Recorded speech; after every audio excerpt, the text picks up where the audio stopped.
Carl and Damon here from Brrraains A Head-Banging Life, gbhblofficial for short. And it's they made what into a TV series? Shenmue, the animation. Episode level 11, Entangled. All right, we are reaching the end point, and god damn am I done.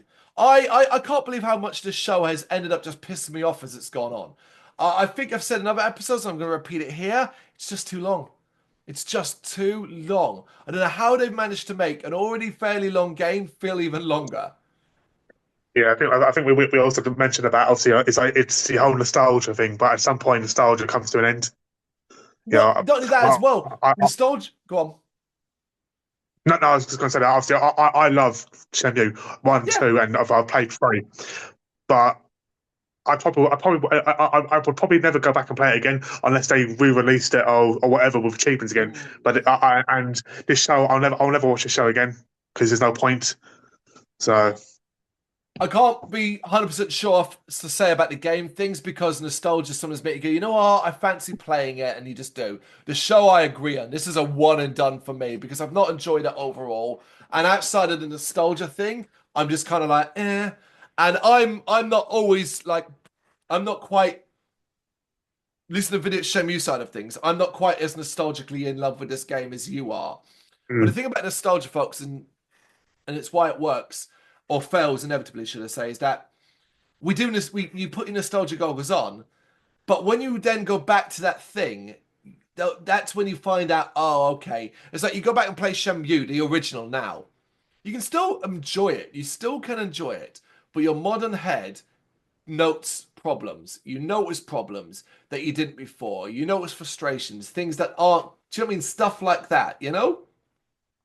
I've as of the time of recording, I've just finished playing Shadows of the Damned Remastered, which is a remastering of a 2013 game, right? mm, And I thought, yeah, I picked up the remaster, nostalgia. I remember liking Shadows of the Damned back then, and and I played it through, and it's great, a good remaster. But as the more I played it, my nostalgia goggles slipped, and like the fact that I could skip some cutscenes, but couldn't skip others, mm. drove me nuts by the end. I mean, like that's what it is. And like, if I play Shenmue now, I know that I won't enjoy and won't care about toy capsules Yeah, because my mind goes, "Oh, you?" But then I'm like, the reason why we did that in Shenmue was because I'm gonna say it. What else was there to do? yeah, Like when I played it on the Xbox, I had messed. My mind had envisioned the Brrraains and all of that like as being like more interactive, and then you mm, realize, oh, like it's on a cycle, and that cycle repeats very quickly, and that none of the characters really talk to you at all. It's a very, you know what I mean, like all these things that you kind of, and I think that's what this show relied on. But as it's gone on and it's entered so heavily into Shenmue 2 territory, where I don't have that same level of nostalgic love, that's why I'm finding it easier to criticize. I think because also when we first played this game on Dreamcast, there wasn't achievements and games and stuff like that around. There wasn't games, even forget the achievement side of things. Mm. There were no games in the scale, and that's why Yeah, like you get nostalgic of it. But look at you at the time of recording, you have been playing what Assassin's Creed Origins, I'm an Odyssey. Odyssey, right? Okay, Odyssey, right? So, but like, that's what I'm saying. Like, look how far gaming has come. Yeah, it's just tenfold. Yeah. Right, let's get into Entangled. Do orders as meant to attack Li Xiao, however, she handily defeats them with ease. Back up in Yonda Zhu's room, Yonda takes out both Yon's men with his cane, but Yon uses a knife to slice it in half, making Yonda basically he's in trouble. Mm. Returning to Li Xiao and Du, Li Xiao easily defeats Du, but he flees when he learns that Yon has Yondu in their custody. After fainting from his wounds, Rio awakens in the church and is told by Li Xiao that she tend to his wounds and he should rest. Rio then realizes that Li Xiao has been looking after him this entire time, and the nun enters the scene and informs Rio that he's in a convent located in Kulon's walled city. The nun also notes that both Li Xiao and her brother Zim Hong, that basically, yeah, she knows who they are. And Li Shao talks about a brother who left the convent to seek revenge against the people who murdered her parents. Because of their parents' death, Zimying walked down a dark path, which she hopes to avert Rio from doing. Okay, thanks. We know that.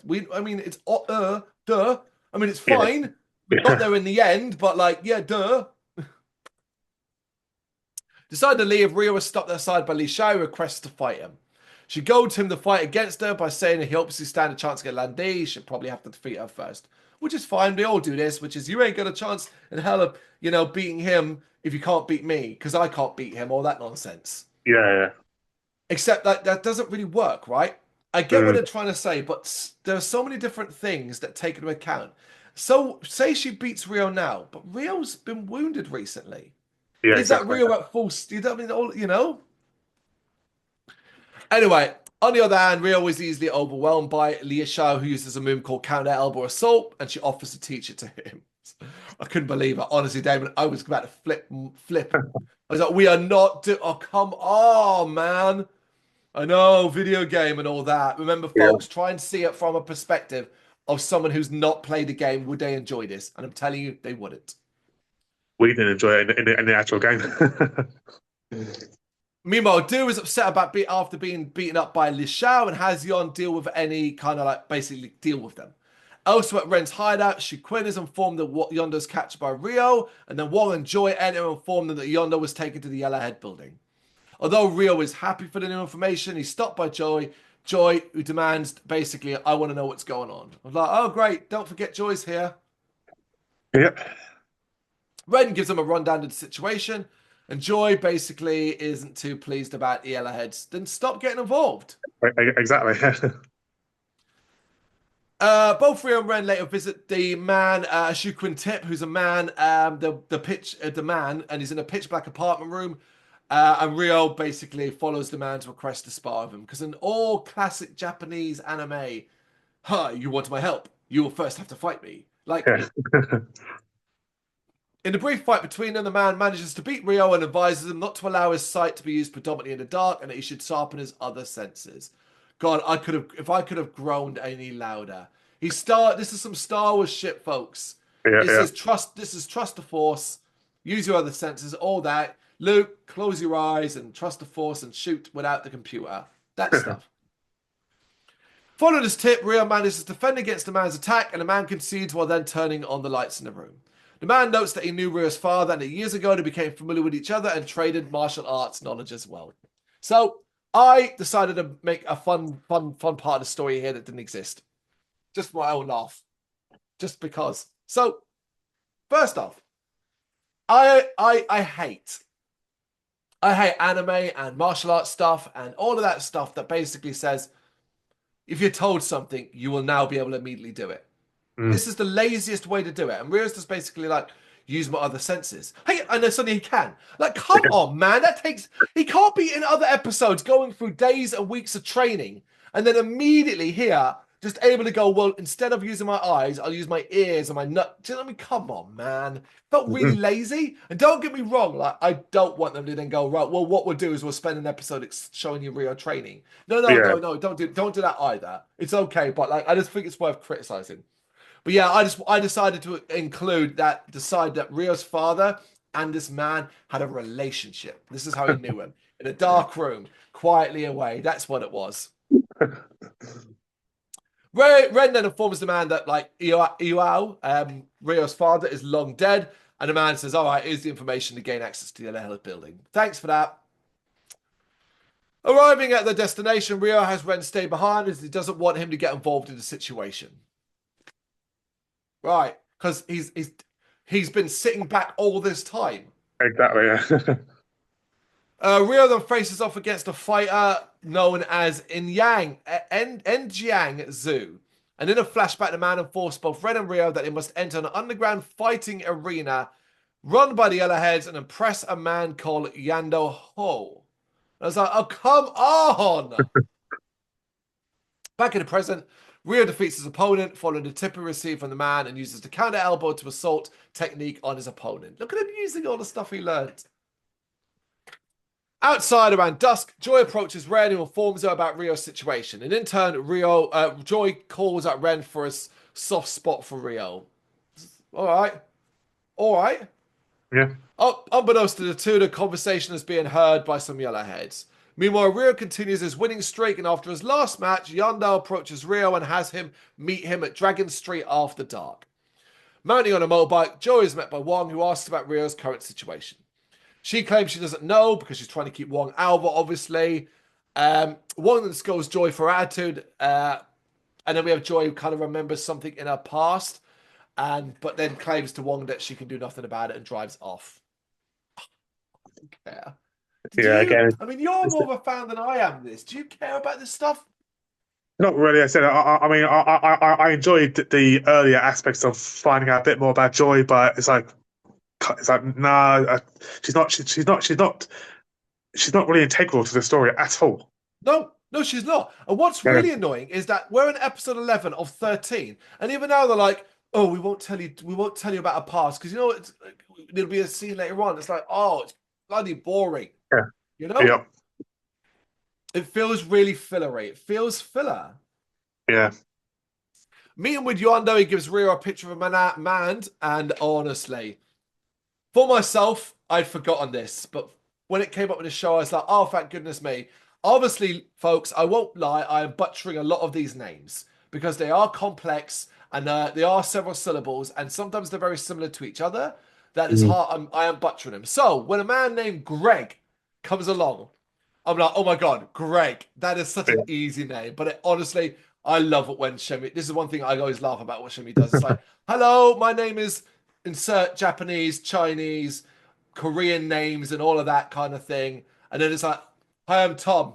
Hi, I'm Dave. Hi, I'm Greg. I'm like, sweet. But yeah, basically, Rio has to beat him, and then they'll talk further because obviously.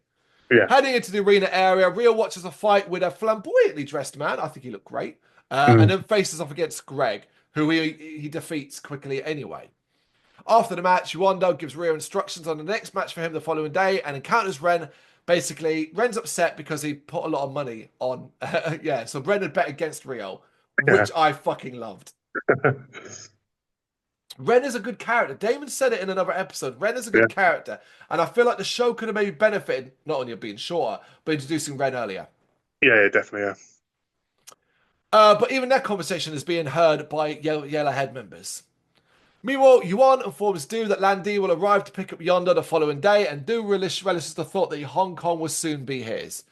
At Balu Village, in Gulan, Shenhua returns home to see that her father hasn't returned home yet, but finds a special paper on the table.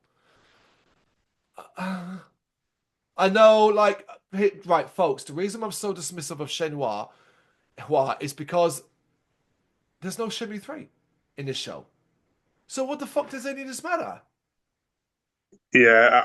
I mean, if I hadn't played Shenmue 3 and I've only played 1 and 2, I mean, in gameplay, you only spend maybe an hour in her village Yeah. before you go to the cave and it ends, and that's Yeah. it. It's But the end part of the game, yeah. yeah. Yeah, folks, and I've not played Shenmue 3, so I can't even like care like because of that side of things. Mhm. Anyway, the following morning in Hong Kong, Joy visits her mother's grave and it's revealed that she was taken out by the Yellowheads, killed by the Yellowheads in the past. Elsewhere, Wong is approached by Larry, Cool Zed, and Sun Ji, who push him to help them find another mark. At the place, Wong targets. He overhears a conversation about Rio and is chased by one of the men. Rio meets up with Yon Dao and is led someplace deep inside of a building while Ren tells them, as well as the eavesdroppers from earlier are tailing him. It's basically a train of people tailing each other. Mm. Ren then takes out Yandao after he spills where the hostages are kept and creates a distraction with Yandao's walkie-talkie. Returning to Wong, he manages to escape from his pursuers thanks to Joy, and he informs of the danger Ren and Rio are actually in. The two in question locate the room where they believed Yanda to be, only to find it empty, and are then confronted by Du. Yeah, that's Entangled. Yeah. Yeah, yeah, Really not a lot to sort of say there. I mean, it's baby steps forward, it's moving things forward, but again, it's like take small bits of this and small bits of this and small bits of the last episode and small bits of the next episode. Put it into what and it's one episode instead of yeah. three. Yeah, because I mean, this point in the game, all you're doing is going from fight to fight, running around building to building, going up and down elevators, Yeah. checking rooms to try and find the right place. Yeah, so it was a lot of pointless information to try and fill in. And I get it. It's like we've said before, obviously they can't do that. We'd be critical of it if they did that. So but what we're saying is don't do either. Mm. But again, I don't have the winning answer. I can just tell you from a watching perspective, both a player of the games and a watching and imagining not having seen the games ever. I don't think either is that compelling. We're almost there though. Episode 11, Entangled. You got any thoughts on this one and want to share? You know what to do? Let us know in the comments. Thank you very much for watching. If you've enjoyed what you've seen, please consider hitting that like and subscribe button. It does help us out. You can find us at gbhbl.com and across all social media platforms. And if you really want to give us a bit of extra support, please consider buying us a cup of coffee over on our coffee page. Thank you.